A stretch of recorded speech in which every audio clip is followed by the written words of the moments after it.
A little update. Show you what we got going on, man. Gotta hook this 4-link motherfucker up.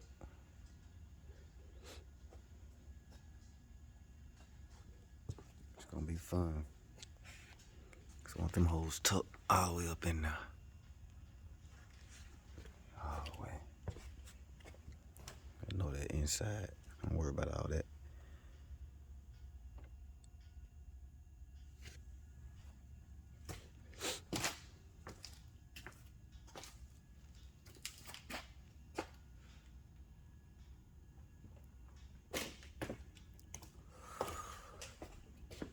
Just a little snippet for the day. Show you what we're working with.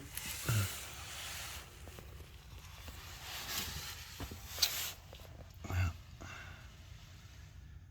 seal this rear end. Build my frame back. Cut all that out some more. A lot more foul work to do. And get these holes up there. Find the best mounting spot for them.